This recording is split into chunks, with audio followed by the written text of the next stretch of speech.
आप यूं भी देखें, घर में लाख वस्तु पड़ी हो,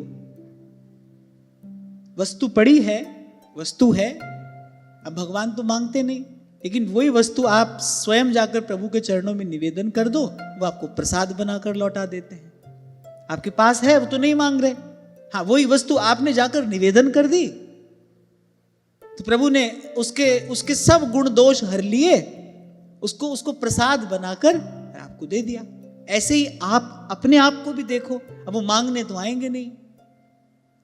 2 दिन पहले यही आपसे कह रहा था ना, आप कहोगे भाई जब भगवान भजन कराएंगे तब करेंगे, जब भगवान बुलाएंगे तब जाएंगे, ऐसा वो क्यों करेंगे? ऐसा उनका स्वभाव ही नहीं है। प्रभु का स्वभाव समझना पड़ेगा।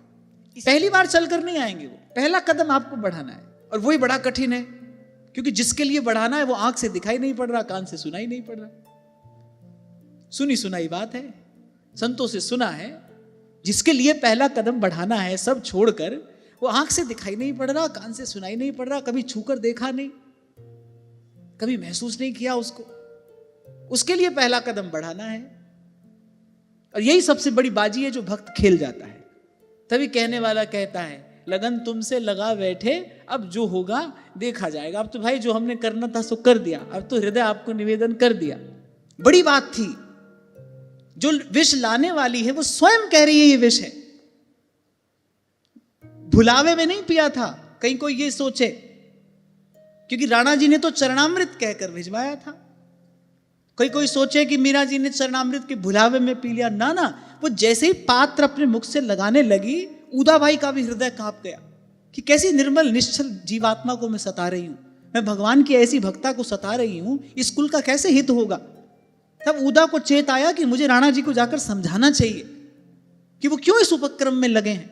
हाथ पकड़ लिया उन्होंने, बोले आप मत आरोगी, ये विष है। अरे अभी तो आपने कहा चरणामृत है, कि नहीं राणा जी ने विष भेजा है। मीरा जी ने कहा आपने थोड़ी देर कर दी बताने में, मैं मन ही मन अपने गिरधर गोपाल के चरणों में इसको निवेदन कर चुकी। जलहू भूल ना पीजिए, बिन लीने निज नाम, ध्रुवदास जी हमको सिखा रहे हैं। मीरा जी जैसा भक्त, वो भगवान नाम स्मरण किए बिना, अपने इष्ट आराध्य का चिंतन किए बिना कुछ भी अपनी जिह्वा पर कैसे रख सकता है?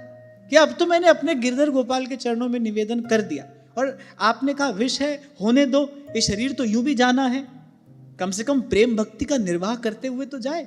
तो कोई ये ना सोचे कि भूल से विष पिया था मीरा ने, ना ना, जो विष लाई थी उसने बता दिया था कि ये विष है, विष ही था और भयंकर विष था। पर कौन मिटाए उसे जिसको आंखें पिया, कौन मिटाए उसे जिसको राखे पिया।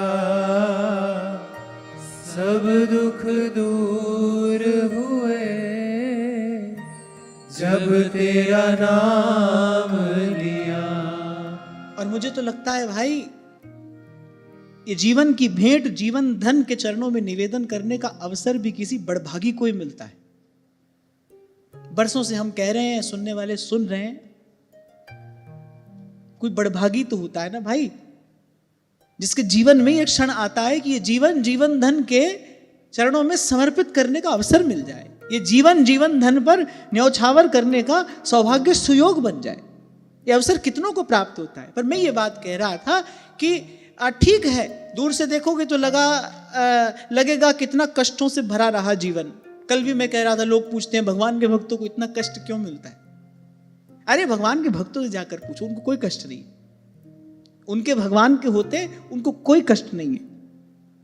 आपको दिख रहा है वो, पर मान भी ले तुम्हारी बात तो मोहब्बत हमने माना जिंदगी बर्बाद करती है, पर ये क्या कम है कि मर जाने पे दुनिया याद करती है। एक भक्त का ही तो स्मरण किया जाता है,